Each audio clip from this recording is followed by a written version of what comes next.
तो देखिए, जो कहते हैं कि जीवन नष्ट हो जाएगा तो भोग ले, तो जो शरीर की ही सेवा में लगे हुए हैं, इन्हें यह नहीं जात हमारा उत्साह तो कभी क्षीण नहीं होता।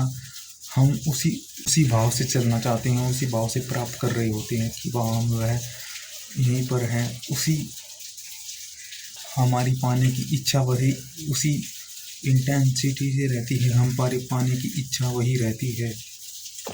हमारे सुख के व सत्य के प्रति भाव वही रहते हैं, उनमें तो और निरंतर बढ़ती ही होती है।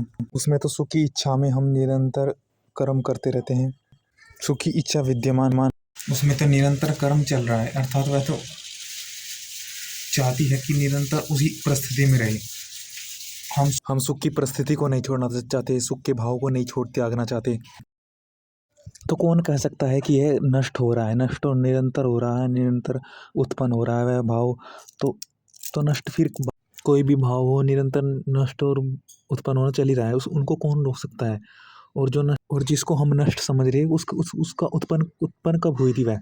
हम जिसको शरीर को अपने आप को आत्मा जो कभी नष्ट नहीं होती उसको नष्ट होना मान रहे, तो उसकी उत्पत्ति, उसका होने या ना होने का कारण क्या है। उसका तो स्वयं से कारण है, उसका कोई अलग से भिन्नता से कोई कारण नहीं है जो उसको के स्वयं पर निर्भर कर। ऐसा तो कुछ नहीं है कि उसके स्वयं के कर्म को प्रभावित करे कोई बाहरी कारण। आत्मा तो स्वयं के कर्म से प्रभावित होती है।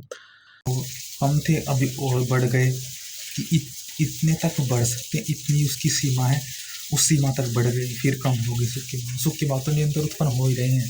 अभी कम थे, अभी उसकी प्रबलता है सुख के भाव की, हम सुख वही इच्छा करना चाहते हैं। अभी श्रेष्ठ कर्म की प्रबलता है, अभी कभी थोड़ी देर पहले कम थी, अब और अधिक प्रबलता हो गई श्रेष्ठ कर्म करने की, श्रेष्ठ सुख पाने की। तो यही है, यही जन्म मरण है, इतना ही सिर्फ केवल मात्र है, इससे अलग कुछ नहीं कि सुख प्राप्त करने की हम इच्छा ही केवल मात्र के लिए करो नहीं। आत्मा है, सदैव है, सुख के भाव उत्पन्न है।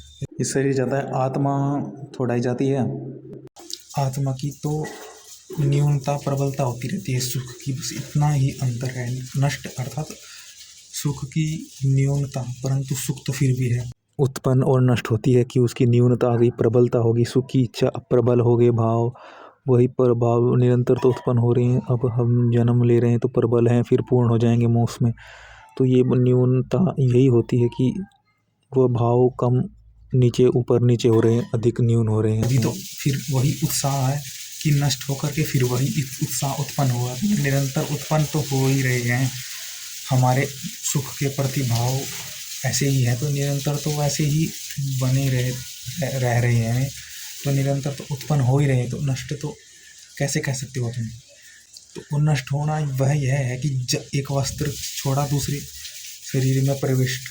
जिसको यह ज्ञात है वह कभी भयभीत नहीं होता, क्योंकि जो मृत्यु का डर नहीं कि किसी कुछ पाना प्राप्त कर, वह तो जानता है कि सदा उत्पन्न है भाव।